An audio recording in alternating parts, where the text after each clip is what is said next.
A lot of people say they want to level up, but they don't change how they move. They work harder, they stay busy, they do more, but nothing really shifts. Because the next level doesn't respond to effort, it responds to strategy. Welcome to the interview room, where real conversations build real growth. Each week, we sit down with amazing business owners and everyday experts to uncover what's really behind the biggest wins, toughest failures, and boldest goals. Because here's the truth, you don't have to have it all figured out to sit in this room. I'm Coach Annie. Let's learn, laugh, and level up together. Welcome back to the interview room, where preparation meets opportunity, where clarity creates confidence, and where you learn how to show up when it matters. I'm Coach Annie, and today we're talking about what it really takes to play bigger, not just in career, not just in business, but in how you think, how you position yourself, and how you move in rooms most people never reach. So today, I'm joined by Sacha Walton, business strategist, AI developer, GovCon Coach, y'all, speaker, entrepreneur. I could say everything because she carries a lot of titles. And she is the visionary behind Biz Her Way. She is building an ecosystem designed to help women build, grow, and move strategically in business. Sacha helps people shift from just working to moving with intention, from reacting to positioning themselves for real opportunities, because success isn't just about what you do, it's about how you move. So Sacha, welcome to the interview room. Hey, Annie, thank you so much. It is a pleasure to be here. Yeah, I'm so excited to have you. I met Sacha, you guys, online, and we've been connected and met in person. And I just love the things that she's building and the visions that she has. And I'm happy that I was able to be a part of that. So I want to start here because most people don't just build businesses. They build solutions to things that they've experienced. You've built something bigger than a business. You're building an ecosystem. What led you? I'm going to start off with this. What led you to create Biz Her Way? And what gap did you see that made you say this needs to exist? You know, Biz Her Way was just actually, I don't want to make it sound like it was less than anything, but it was something that just happened. In working with other women entrepreneurs, including myself, or being online and seeing women discuss their entrepreneurial journeys, I just knew that there was something that had to be pulled together. Another platform, like we have so many business women platforms out here, but how can we stand out differently? And Biz Her Way actually started by way of a publication. My publication is Her Way series on medium.com, and Biz Her Way is a specialized column in Her Way series. And we highlight women entrepreneurs. We empower them with mind, body, and business. And it grew from a publication to a community. And within that community, you have the virtual event. The virtual event started as a celebration of our 1 year of the publication. And going into the third year, we say, hey, we got to take this experience from being online to in live in-person experience, because we know that there is so much power that comes from proximity and women coming together. But I would say for me, I take joy in it because I have a foundational principle when it comes down to sisterhood, and having that sisterhood in entrepreneurship and being our sister's keeper.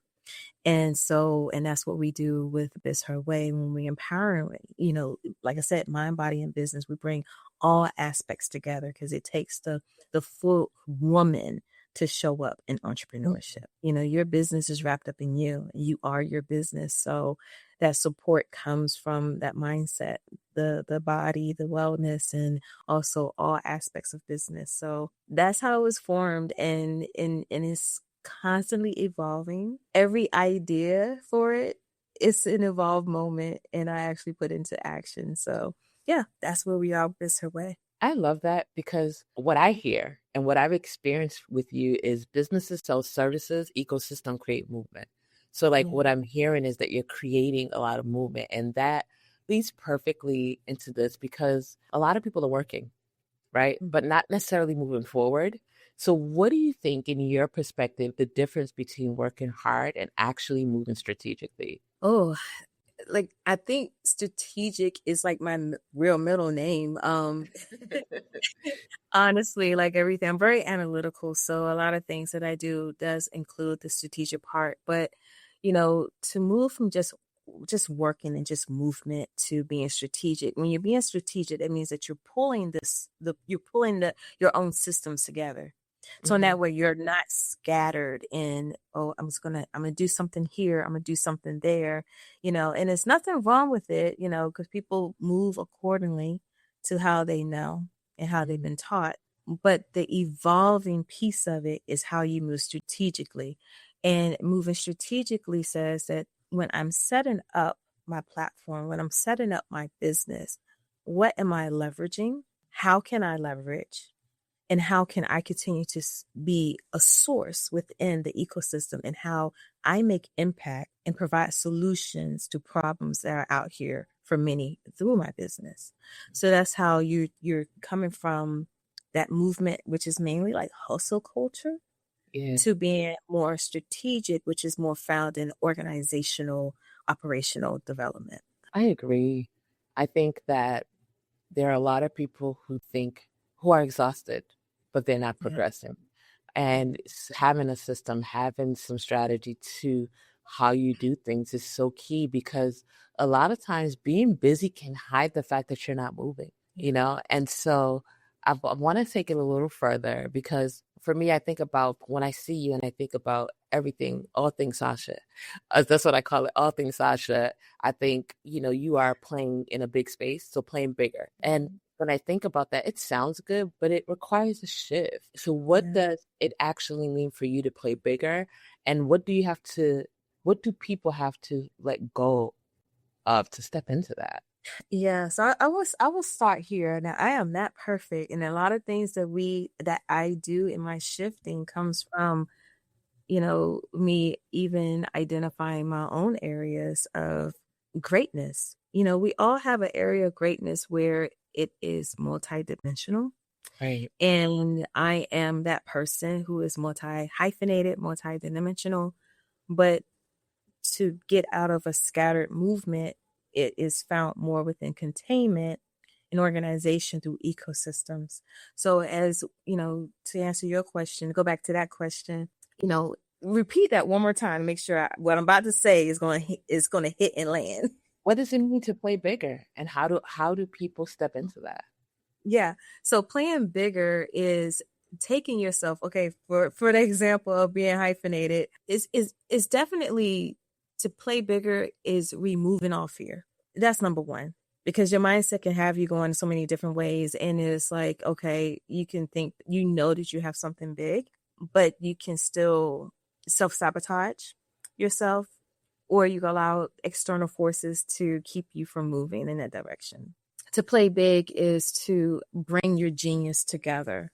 Right. If you are multi-hyphenated, how can you bring that genius together to still shine as one, if that makes sense?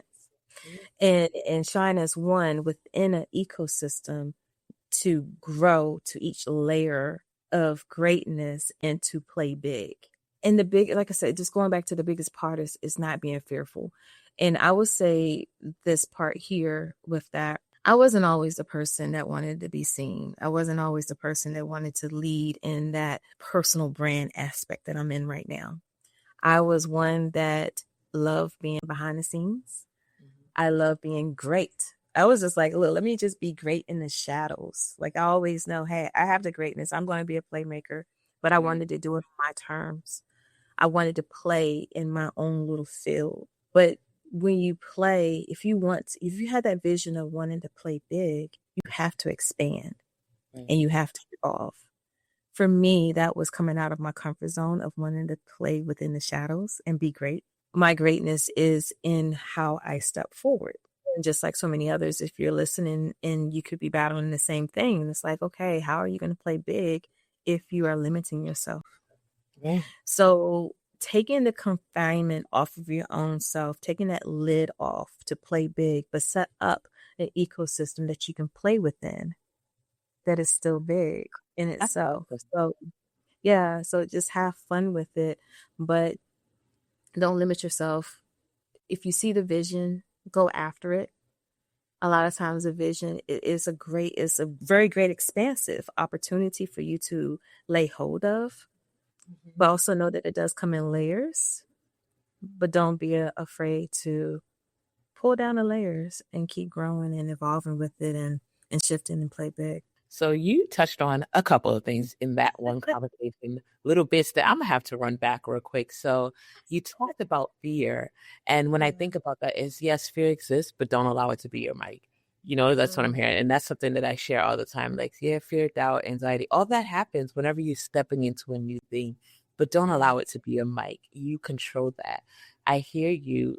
You mentioned about doing some self-evaluation, knowing, like you said, reflecting and saying, hey, I'm not perfect. I know I can, I got to do this and I got to adjust this. And I think that that's where growth comes in, because growth isn't just about adding more. It's about also releasing what no longer fits. It's about really taking a look at that, right? So you can't grow into bigger life when you're holding on to small habits and not willing to change those. So hearing that you are self-reflecting and like looking at, okay, what could I do better? What do I need to change? Looking to always improve. For me, that's key. I think that is key. Now, I know that you're working on GovCon. I know that you're building out, like this is, you guys that are following, I said she does multi things. So you're going to hear me ask about multi things. So I want to talk a little bit about access, because you operate in a space a lot of people don't even consider. Yeah. So what do people misunderstand about access, especially in spaces like government contract? Yeah. So when it comes down to having access and just being accessible and going after opportunities, especially in GovCon, I mean, the best way I'm going to say it is just do my framework, evolve. And the first one is evaluate. When you are evaluating your opportunities and your accessibilities and what you have access to, and being able to visualize your business, which is the next letter V, visualize your business and doing greater and doing more. And I'm going to stop there with those two letters when we're talking about GovCon, because I see a lot of people are, and I'm glad you brought this up right now, because it is really a hot topic.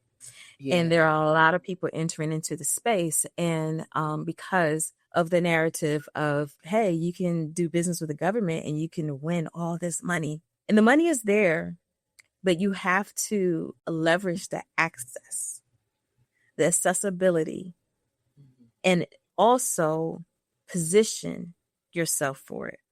Yeah. So when you're positioning your business, like I say, evaluating your business to see if that's something that is for you to use as a growth strategy and to get involved with. Government contracting is basically just a high-level client for business, for small business owners. That's basically all it is. And like I said, the opportunities are there, and you visualize your business in the sense of, okay, yeah, you evaluate it, you visualize yourself working with that entity, whether it's the agencies within the government contracting space, and then you optimize. And you go to my next letter in evolve is optimize. Optimize your positioning, optimizing yourself and your business to where you can play big in that space, because trust me, it is not easy. It is not easy. I can tell you that. Learn. There's a lot to learn, and there's a lot to learn, honestly. And then I'm gonna go to my next letter. L is leverage. When you learn, once you evaluate your space, evaluate where you are, bringing clarity about where your business is, if you are going to do business in government contract, and visualizing yourself and doing business with a contract opportunities, optimizing your business and accessing your space and leverage the opportunities. You want to leverage what you are learning, the proximity, leverage having coaches, leverage even like SBA, SCORE, like all opportunities around is going to help you learn that space, grow in that space, and be successful in landing contracts. And then value is V and expand is E. Expanding opportunities once you're in there. I'll go back to saying government contracting is not easy. There is a lot to learn. There's a lot of lingo. There's the FARs, there is your local, there's your state, there's your federal. I got into government contracting. Well, let me rewind back a little bit. I wanted to get in government contracting years before I actually got into government contracting, but I allowed that space to intimidate me because it is a lot to learn. It is something where it's a great opportunity for you to leverage having a coach or a mentor in that space. So in that way, you know how you can get into it and be successful and not shortchange yourself in the experience. But I got into the space by way of a layoff. I was working 20 years for a company. Prior to 2018, I was laid off. I went into, like I said, I was already kind of knowledgeable about government contracting. With my layoff, that pushed me into wanting to do more government contracting because, like, hey, now I have my side business, which was in event services. Now let me do more in this space because I'm free now. I got to make some money. Right. I did that. I took the things that I've learned. I leveraged my opportunities and access and proximity to people. Scale 6 figures first 6 months of government contracting, and it's been a beautiful thing since then. I'm gonna just pause you right there because you said 6 months, what you probably would have made in a year, you made it 6 months on your In own. 6 months. And I got to give you kudos for that. Go ahead. Thank you. Because you have, like I said, every letter I just went through, everything that I just said, especially leveraging the opportunities. I leveraged mentors. I leveraged this opportunity to get enrolled in classes. I leveraged opportunity of saying, look, hey, let me just network with government, like not just government contracting and contractors, but also contracting officers. Like those things matter in the government contracting space, and which has led me from that space to coaching people in government contracting and AI development as well. So GovCon is a beautiful thing to be in. I love that. I love what you just said because you're actually going right into my next question for me. Because here's what I say: what you don't know exists always feels out of reach. So the government contracting, being that always feels out of reach. I'm going through this process now. I'm, in my position of winning some and experiencing all the great and the nuances that come with that. But you mentioned something you said about AI, and we can't ignore this because AI is changing how people build and compete. How, in your perspective, how should people be thinking about AI right now so they can position themselves instead of falling behind? Oh my goodness, this is a beautiful, beautiful question because now I am an AI app developer. Right. Kudos. Thank you. But I feel like as business owners, if you're a full-time entrepreneurship, if you still have a 9 to 5 and you're working as have a part-time business or full-time business on the side, definitely AI is not going anywhere. It is something to be embraced. And I have this conversation often with people. And my question that I always pose is, what side of AI will you be on? Right. Will you be on the side of AI that it looks like it's going to diminish opportunities, or are you going to be on the side of AI where you are creating opportunities with AI? I became a developer just by way of curiosity. Like I said, I'm very analytical and I'm a creative at the same time. I got in it, I did it, and that's it. Here we are. But I love that because for people who are paying attention, people who are listening, the people who win aren't the ones who wait. They're the ones who adapt, right? So you have to be willing to adapt. And I love that the things that you said is like, which side are you on? Because that's really the question. I want to go here because this is where growth gets uncomfortable. Yeah. When your technology is changing, life is changing, how things are, with the AI is incorporated into every little thing, even our cell phones right now, right? So as we talk about growth and it feeling uncomfortable, and I'm transitioning to that, is what's something people don't want to hear about success or growth, but need to understand if they want to move forward? You have to adapt. Like, growth is inevitable. Change is always and that's really what change is. Growth. It can be growth or it could be something different. But when you're looking at progressing forward, that's where growth comes in at. And you definitely want to ensure that you are putting all the right pieces of the puzzle together to grow in the way you want to grow in. Don't shy away from it. Adapt to it. Learn the lessons. Sometimes growth comes by way of what you may feel is a failure. It may not be a failure. It's always a lesson learned. Take that growth from it, learn from it, and put it back to the table and say, okay, what can I do differently? That's a sign of growth. That's a form of growth. It's like when you mentioned about AI, grow with AI, embrace it, and just know that what you can do. What I do with AI now and how I teach other women entrepreneurs how to build with AI systems in their business. These are business growth strategies. It's a way of you to incorporate not just AI as a system for your internal operations, but how can you make it as passive income for your business? How can you set up something that, you say, well, hey, I'm using it in my business, but other people want to use it too. How can you put a subscription to it? How can you put a membership to it? How can you grow in that capacity? If anybody is listening out there that we're still talking about growth, if anybody is listening out there and you're still working a 9 to 5 and you might be concerned about, is AI going to take my job? Is it going to replace me? Learn AI capabilities. What is it that you can learn? What is it that you can apply to a point that, let's say some people have been impacted by it. Yeah. Let's say if they grew and adapt to that and learned and took opportunities to learn different things, that same person can take what they thought they lost to AI, create something with AI, go sell it into a business that needed AI. And right.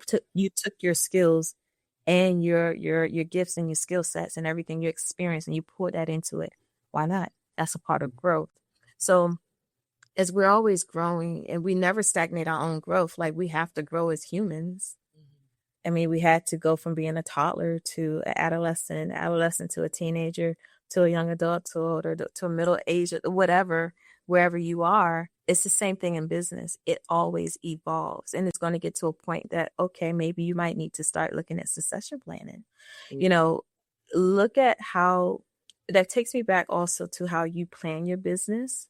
In order to grow your business is based upon how you plan it. Business planning is a thing. I know a lot of people don't like to write business plans. We have AI assistants now. We don't have to always write it. We can put our thoughts out there. But how you plan a business, how you structure it determines how you are going to grow and how you're going to grow with that business. So these are a lot of things to look at. I know we don't have a lot of time to dig in, but just always know that in order to be successful, you have to adapt and you have to grow and you have to grow with change in order to be there. But don't count yourself out. Absolutely. So what I heard from that is if your approach doesn't change, your results won't either. It's literally what I've heard. It's like you gotta adapt. And I want to close to this part. I want to ask you this question about because you're building something intentional. When people come to your ecosystem, what do you want to be different about how they move afterwards? I want them, when they come into my ecosystem, I want to see them move with intention. I want to see them apply what they learned so they can grow. And I want to see them successful. I want to see them take what they have and implement it and grow it beyond what they can ever imagine and live out their life's purpose. I love that.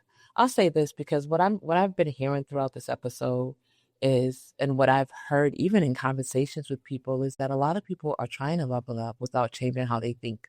They want bigger opportunities, but they're moving the same way. And it doesn't work like that. Your next level requires a different approach, not more of the same. And so I am going to transition to the questions I ask everybody who comes on this show and on this podcast is, what season are you in right now? Ooh, that is good. Actually, I am in a season of structure, focus, and discipline. And I say that because in order for me to continuously be on a high level of being a playmaker, I have to evolve also. Every level of growth requires you to adapt in a different way. And so, yes, that is me. Focus, structure, and discipline. So I continue to bring great things. I feel like that's phenomenal too. Focus, structure, and discipline. Look, I don't think no particular order, all at the same time. All at the same time. All at the same time. What's one decision you know you need to make that you have not made yet? Ooh, Oh my gosh. One decision I know I need to make that I have not made yet. Oh my goodness. Just one? We can start with one and we're on record. So just one. Just one. Okay, I'm gonna just keep it light and funny. Cool. I need to decide what I'm going to eat right now. Yeah. I haven't made a decision yet. No, but yeah. But when it comes to business, basically, I would say the decision I need to make is is basically the next move of my marketing of my AI apps. Those are the decisions that I need to make that I'm actually in the process of making, because there are some that I need to start marketing and putting out there for people to use. Mm-hmm. Okay, y'all heard it here. So that means y'all got to go follow her and hold her accountable. And how do you want, my final question is, how do you want to show up in your next room, your next season of life? How do you want to show up? Ooh, greater than this one. I want to show up greater than this one and to leave a bigger mark. Yeah. I have a Pinky in the Brain mentality, if anybody remembers that cartoon. So what we're going to do today, Pinky? I do. You know, Brain, hey, what are we going to do today? We're going to take over the world. Yeah. I want it to be more, I don't want to take over the world, just be taking over the world. Yeah. But I love impact. Yeah. And it's a value that comes from that. So in order for me to impact and bring so much greater value, is I need to make a bigger mark. Yeah. So that's how I agree, because it's impact moves the realm, not titles, not levels, not position. It's impact. So before I wrap up, Sacha, how does someone get in touch with you? How you shared a quick framework. How does people get in touch with you if they want to know more and dive deeper into that and how that applies to them? Yes, that you can actually reach out to me. I just launched my website. Actually, I made that decision. Evolve with Sacha.com. You can also find me on all social media platforms, LinkedIn, Facebook, Sacha Walton. It's Sacha Walton. On Instagram and TikTok, that is my alter ego. I'm that girl, Sash. Yes, that girl.